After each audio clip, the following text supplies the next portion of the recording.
We are spiritual beings having a human experience, not human beings having a spiritual experience. The deepest truth of our being is divine. It's one with God. It is infinite and eternal. And if we can discover that part of us and experience it, our lives will be completely transformed from the inside out. And as I've mentioned before, I love talking about this idea of union with God, and God is within you. You are one with God. It's awesome and it's great, and we need to talk about it because it's not talked about enough. But I got to a point where I said, this is great theology and it's great to teach, but if it doesn't become something that is experiential, if it's just this intellectual knowledge, then it just becomes another theological idea or doctrine. And I got to a point where I said, I'm kind of tired of theology and doctrine. Like, I want mystical experience. I want to experience this union with God. And not only that, but I want this experience of union with God to bring forth transformation in my life. And that's when I started practicing meditation and contemplative prayer. And I began to have these mystical experiences, and I began to experience union with God. And I began to understand things that, truths about myself that I did not believe to be true. And what I realized was that my belief about myself, who I really was at the core, was the most important aspect of my belief system. And when I began to experience myself as a spiritual being having a human experience, it changed my perspective on myself, on others, and on life in general. You know, I think about when Jesus was accused of blasphemy for claiming to be one with God or to have the divine nature. And what Jesus does is he looks at his accusers and he says, hey, why are you accusing me of this and calling this blasphemy when this whole idea of being divine is actually in your own scriptures? And he quotes the Psalms where it says, you are gods, little g. And when I think about that, it amazes me because I used to read that verse and that whole passage a lot, and I just didn't see it. I just kind of read past it. But when I had this awakening, when I had this experience of union with God, then it changed the way I read the Bible, especially the teachings of Jesus, because Jesus completely realized his union with God, with the Father, and he lived from that place. And he embodied that unconditional love and that mercy and peace and compassion. And that is something that is truly amazing. But the cool thing about it is that it's something that any of us can experience. Because what did Jesus say? He said, he who believes in me, if you believe what I'm saying, you can do the same works that I'm doing and greater. So this isn't limited to Jesus. It's for anyone. And I think Jesus' main message was that this idea that we are spiritual beings having a human experience is the ultimate truth for everyone. And that's why he says the kingdom of God, which is a metaphor, I believe, for a unity consciousness, God consciousness, is within you. It's not out there. It's not over there. So if someone tells you to look for it externally somewhere outside yourself, don't listen to them because it's actually within. And I think that was the pinnacle of his message. And when you realize this, when you begin to experience it, you just know it's a deep inner knowing. And it's much more, it's not like you're discovering something new. It's like you're remembering. And that's really what the spiritual journey is all about. It's remembering that we are spiritual beings having a human experience. And in being a spiritual being, we are eternal. We are infinite. We are limitless. And that's what we're waking up to. That's what we're remembering. So it's not learning something new necessarily. It's remembering what's always been true. And you can feel that deep within your soul. There's a resonance where you know beyond understanding that this is the deepest truth of who you are. You see, we have a body, we have a mind, but we are not the body and we are not the mind. The body is always changing. The body is made up of trillions of cells that are dying off and replacing themselves.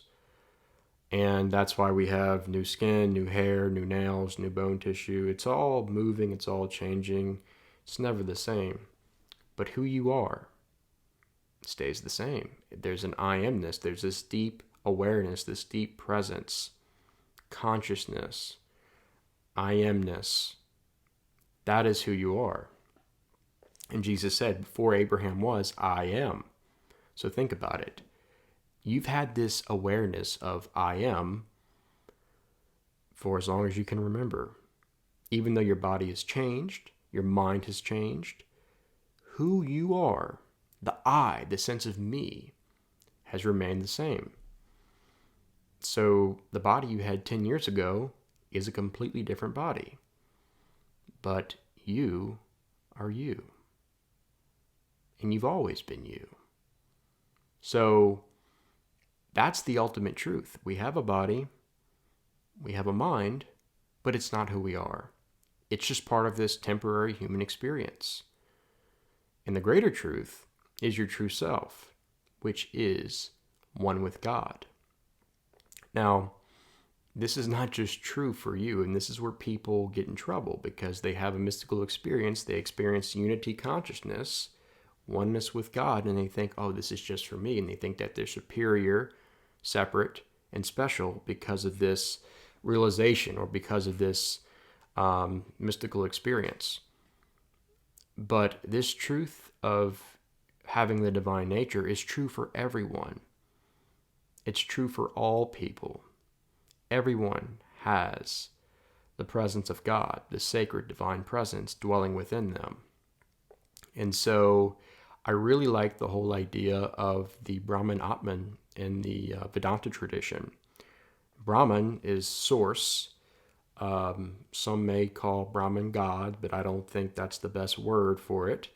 But Brahman is source, the source of all life that gives life to all.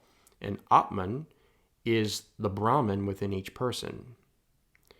And so God is, I like the analogy of God being the ocean. And this is an analogy. I'm not saying that God is the ocean, but God's the ocean and we are each a unique wave. So we are a unique expression of God, of the divine. And that is what I mean, and that's what I think the greatest saints and sages and mystics meant when they talked about being divine. They're not saying that they are God alone, or God in the sense of like this mega being in the clouds. No, that what they're saying is that at the deepest level of every human being, there is a sacred presence that unites us all, whether we believe it or not, whether we can see it or not. It's the truth. It's the reality of union. But we fall into this illusion of separation through the egoic mind, and we think that we're separate, and we think that we're superior to others, and we create all this division. And that's why Jesus said that let your eye be single, right? I think, again, that's him speaking metaphorically in the sense of saying, see through unity consciousness, not through division. See through oneness, because that is reality. And if you can live from that place, then how does it change how you view yourself, others, and life in general? Well, if I'm living from this place of we are all interconnected, we are unique in the sense of we each have our unique expression of the divine. That's the Atman, that's the Christ in you. But at the same time, there is this union, and that is reality. And so there's an interconnectedness. So what I do to others, I'm actually doing to myself. And if I believe that with all my heart, then how do you think that's going to cause me to treat others? Well, I'm going to want to love them. Do unto others as you would have them do unto you. That's the golden rule. That's what Jesus preached, and many other great spiritual saints and teachers and mystics. That's the whole idea behind it. That's a way of living. Love your neighbor as yourself. Jesus didn't say love your neighbor like you love yourself. He said love your neighbor as yourself. See yourself in your neighbor. The deepest truth of your neighbor is that their true self is divine. And the same goes for you. The deepest truth of your being is not that you're a body or that you're a mind or that you're an ego. It's the sacred presence of the divine that gives you life and breath and being and existence. It's your true self, your reality. It's the truth.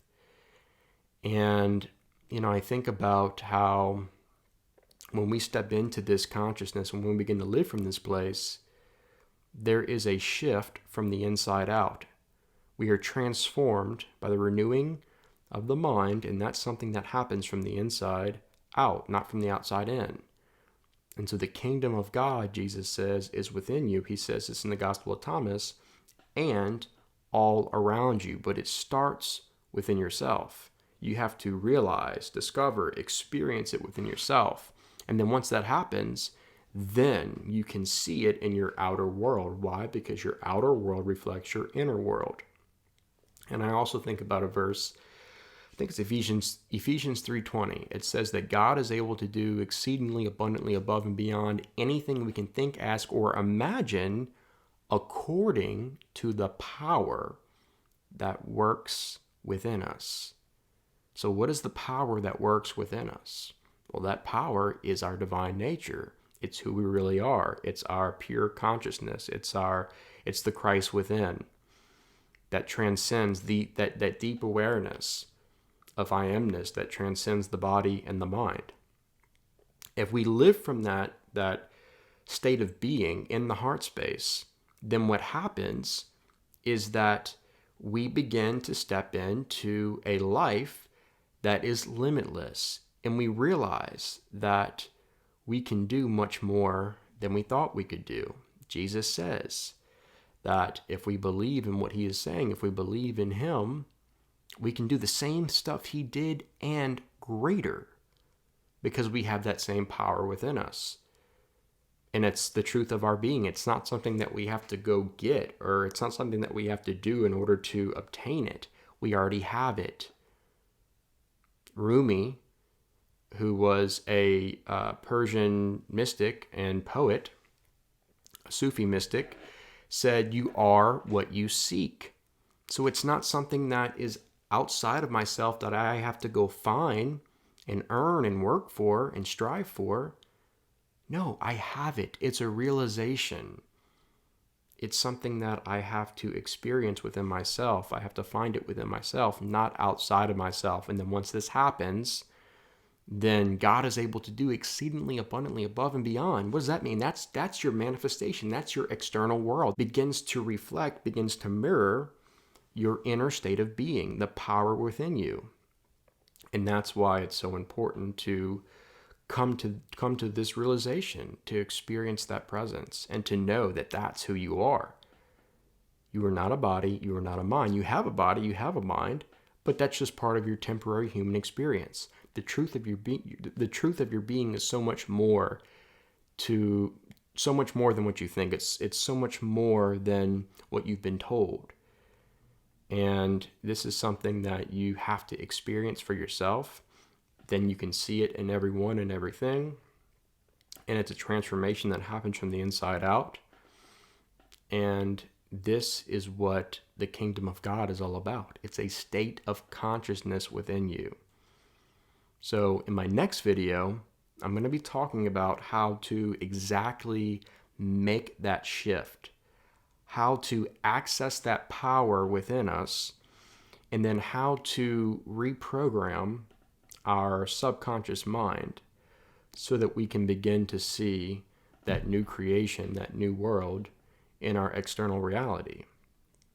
Because the truth is that, like, we came here for a purpose, for a mission.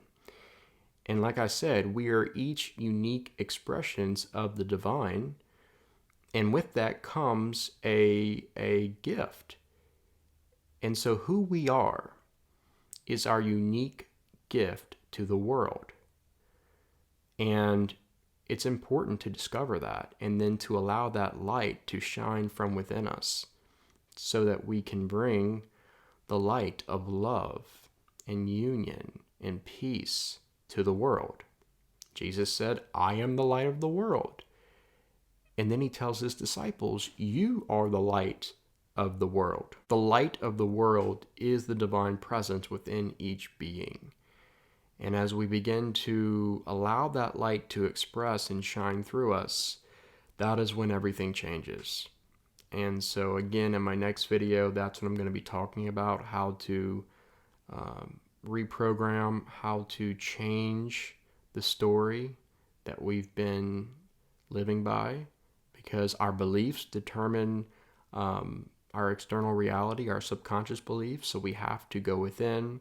We have to be transformed by the renewing of the subconscious mind. And when this happens, everything changes. And so that's what I'll be talking about in my next video. So stay tuned.